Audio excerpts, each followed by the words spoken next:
advocacy, yung mga plano nila. Yeah. So yun ang naluluto na napakalan.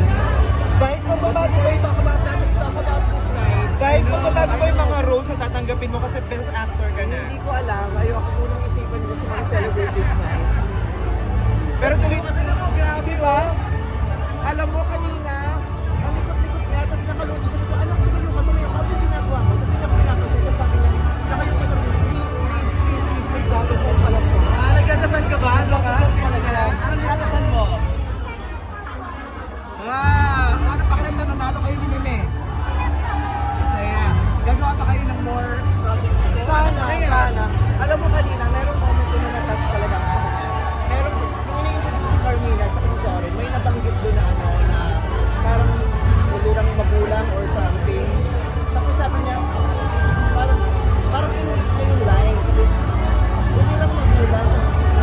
Hindi, akala ko award dapat ikaw manalo doon. Sabi niya gano'n. Kaya, Guys, kanina, nung ina-announce yung mga nominees, kinabahan ka ba? Anong nararamdaman mo kanina? wala, lutang na ako. Nilet go ko na kasi siya, kaya ako sobrang biglang-bigla. Nilet go ko siya.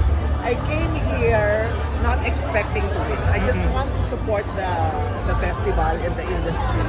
I want to support my co-actors, my movie. Pero zero expectations ako talaga. Hindi ko siya in-expect kasi mas sanay nga ako, hindi naman ako natatawa. Kaya ayoko na mag-expect. May ka Vice, yung sinasabi ng karamihan na this is your best film ever. I am very grateful. I am very grateful. Gano'ng ka-meaningful sa'yo to? Ha? Gano'ng ka-meaningful yung award sa'yo? Napakahalaga. Kasi trinabaho ito ng hindi lang ako, trinabaho ito ng maraming tao. Trinabaho ito ng direktor ko, trinabaho ito ng hindi lang ng direktor ko ngayon, kundi ng mga nakaraan kong direktor. Silang lahat ang naghanda sa akin para sa gabing ito. Trinabaho ito ng lahat ng mga naging producers ko, lahat ng naging co-actors ko. Kaya ngayong yakap ko kanina kay Gladys, sabi ko, tininabaho niyo rin ito ni Uge last year pa, kaya maraming salamat. Kasi sila yung talagang nagpupush sa akin eh. Oo, kaya wagi ito ng lahat ng nagtrabaho para mapunta sa akin itong moment na ito. Hindi ko to just hard work. Hard work to, passion to, and dream ito ng maraming tao. So more drama ka na now? Ay, no. Hindi pwedeng mawala ang comedy. Hindi pwedeng mawala ang comedy. This is history daw, Vice, kasi first time, queer, best actor, and then with Down syndrome na best actress, na kinilala talaga ng Yeah. festival. Yes, this year is really mothering. Yeah, this season is mothering, period. Pero ba yung top one sa box office plus best actor? Yan, dami bonus. Kaya, hindi ko na alam kung ano sasabihin ko. Yung puso ko ay masyado ng masayang-masaya. Guys, ngayong na-reach mo na yung peak ng career mo, yung pagiging best actor, handa ka na bang iwan para magkaroon ka na talaga ng baby next year? Unang-una, hindi natin alam kung ito yung peak. Hindi naman tayo Diyos. So, hindi pa. Hindi natin alam kung kailan. Diba?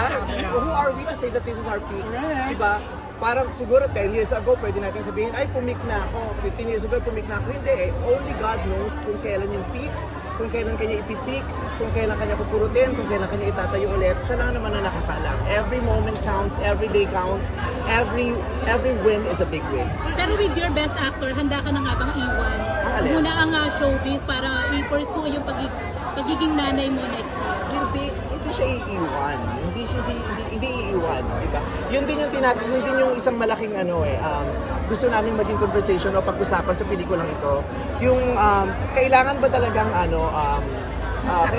talikuran ng isang ina yung kanyang mga pangarap para harapin yung kanyang bagong assignment sa buhay, yung kanyang pagiging ina. Kasi ganoon ang nangyari kay Nadine eh. Yun ang isa sa mga dangers o isa sa mga hamon pag nagdesisyon kang maging ina o pag nagluwal ka ng bata. Diba? Kailangan ba talagang talikuran o isakripisyo yung pangarap mo or paano natin ito magagawang pareho? Picture lang, guys. Thank you. Would you say this is your best year? I'm sorry? Would you say this is your best year? Every year is the best year. Every year. Hindi ako pwedeng umartin. Sobra akong pinagpahala ni Lord. Wala akong iaarte. Hindi ako pwedeng magreklamo. Hindi pwedeng sabihin, Lord, para mas maganda yung last year. Lord, para mas okay ako 2 years. Hindi pwede. Hindi ko masukat ang mga binibigay sa akin ni Lord. Grabe. Kaya nga yung sinasabing peak, hindi natin alam kasi kala natin peak na, hindi pa may peak pa pala, di ba? Kala natin yun na yun, meron pa pala. Kala ko okay na yun, hindi. Kaya, let's not settle for okay.